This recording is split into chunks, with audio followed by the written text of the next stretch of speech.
আসসালামু আলাইকুম। আপনারা সবাই কেমন আছেন? আমি ভালো আছি আলহামদুলিল্লাহ। তো এই যে মোরগগুলা দেখাইতেছি আপনাদের, এর পিছনে অবশ্যই উদ্দেশ্য আছে। এই ঠান্ডার মধ্যে আপনারা কে কিভাবে হাঁস মুরগি লালন পালন করতেছেন এবং সতর্ক আছেন তো আপনারা? এই হাঁস মুরগি লালন পালন করতে গিয়ে দেখা যায় শীতকালে, বিশেষ করে শীতকালে খুব সমস্যা হয়। এই শীতকালে হাঁস মুরগি খুব একটু যত্ন করেই পালতে হয়, কারণ এই মুরগিগুলো, বিশেষ করে হাঁস তো ঠান্ডারই পানিরই পোকা।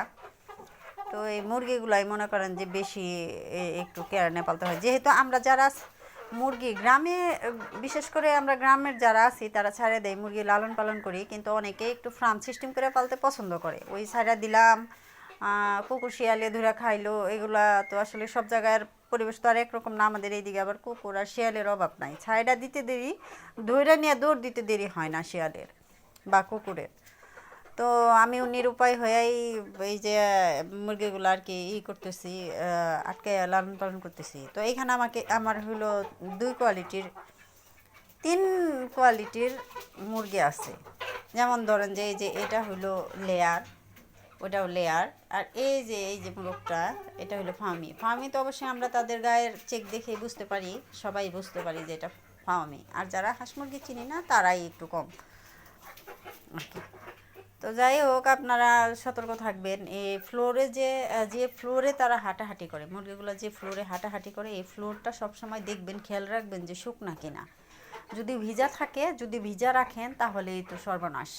তো এই সর্বনাশ থেকে রক্ষা পাওয়ার জন্যই আপনারা একটু সাবধান হবেন। আর মেসেজটা আমার এই কারণেই দেওয়া, আমার পাশের বাড়ির ভাবি 150 মুরগি ছিল, ওনার যে ফার্ম করে রাখছে, ওই ফার্মের মধ্যে মাটির মধ্যে দিয়ে রাখছিল চিটা।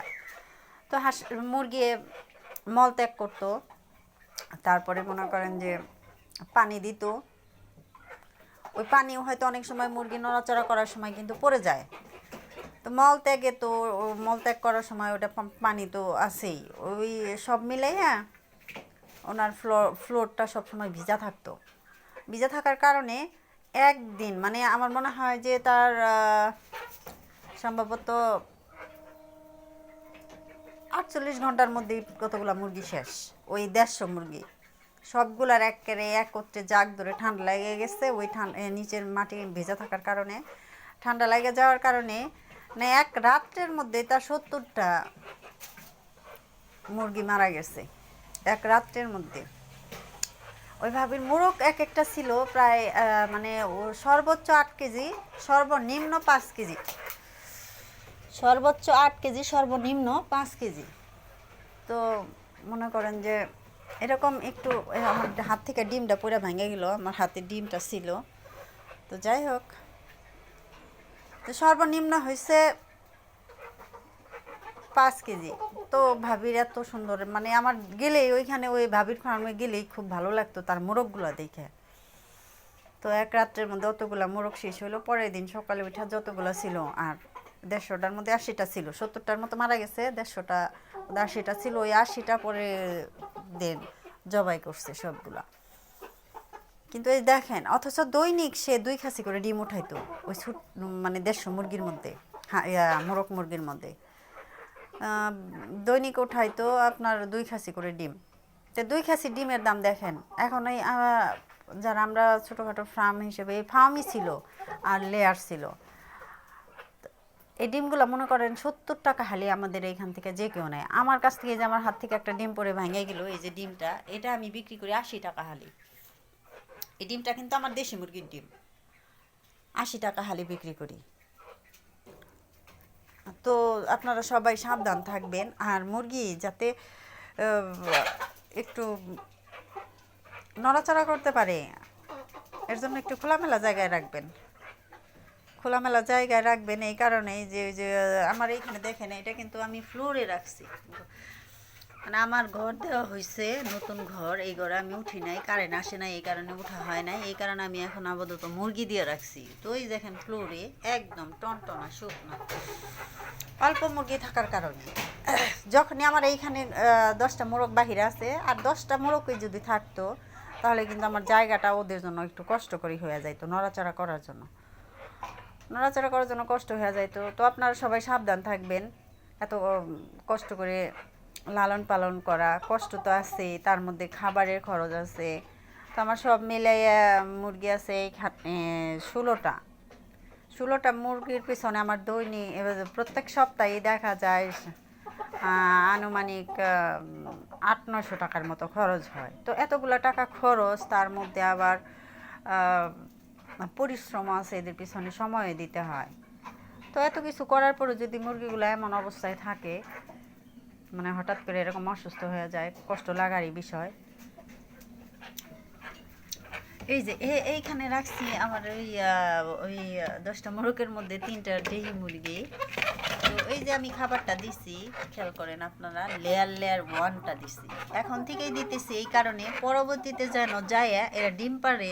ডিম তো অবশ্যই পারবে, কিন্তু যায় যেন ডিম পাড়ার সময় তেল আটকে মারা না যায়। কারণ এখন থেকে এই ছোটোর থেকে যদি আমি এই বাচ্চাদের না করি, ডেকিগুলার যদি আলাদা করে ওই লেয়ার 1টা না দেই, দেখা যাবে কি এই যে ফিট খাইলে স্বাস্থ্য হবে কিন্তু ডিম পারবে না।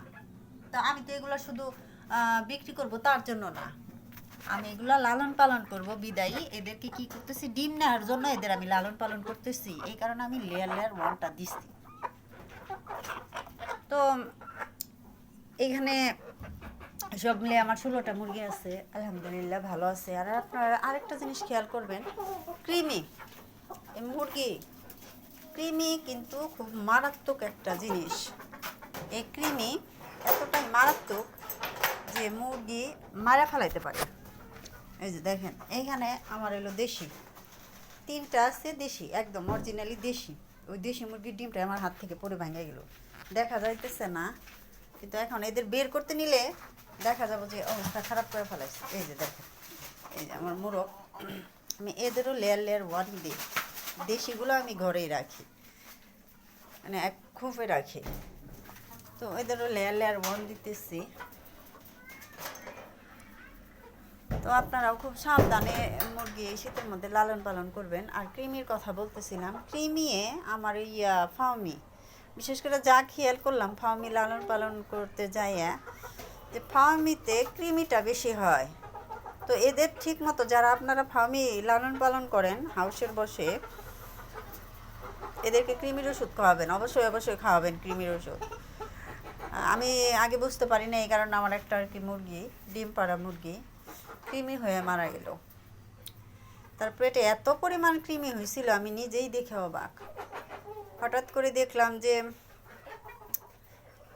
খুব শরীর দুর্বল, হাইলা ডুলা পড়ে যেতেছে। কেন এমন করে কেন বুঝতে পারি না। পরে 2 দিন রাখছে অমনি, দেখি না ওর তো হাইলা ডুলা পড়া হয় না, যায় না। পরে কি করব, নিরুপায় হয়ে আমি ওই পাশে ছোটোখাটো একটা ফার্ম করছি, অবশ্যই আরেকদিন দেখাবো আপনাদের। তো ওই পাশে রাখছি, ওরা একা রাখছি, যে অসুস্থ মুরগি যদি এই সুস্থ মুরগির পাশে থাকে তাহলে দেখা যাবে একটা সময় এই মুরগিগুলো অসুস্থ হয়ে যাব। পরে মনে করেন টান দেনে ওইখানেই করছি, ট্রান্সফার করছি। ওইখানে করার পরে সকালবেলায় রাইখা গেছি, দুপুর টাইমে আইসা দেখি যে সে মলত্যাগ করছে। মলের মধ্যে প্রচুর পরিমাণে কৃমি, অনেক বড় বড় কৃমি। পরে তো আমি অবাক, সেদিন এতগুলা খাবার দিয়ে রাখছি, যদি বলেন একটা খাবার খাইছে, একটা খাবারও সে মুরগিটা খায় নাই, মানে এমন বাজে হাল করে ফেলাইছে কৃমি।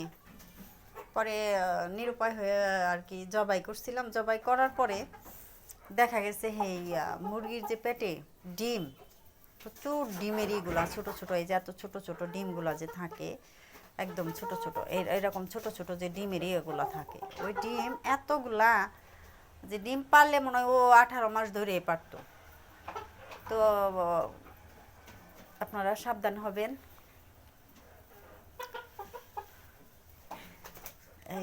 আপনাদের এই সতর্ক মেসেজটা দেওয়ার জন্যই আর কি, যারা আপনারা ছোটোখাটো খামারি আছেন, বড় খামারিরা তো অবশ্যই জানেই।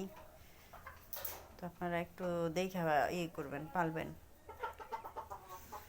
আচ্ছা, অনেক কথা বললাম, আবার আরেকদিন বলবো। আপনারা ভালো থাকবেন। আসসালামু আলাইকুম।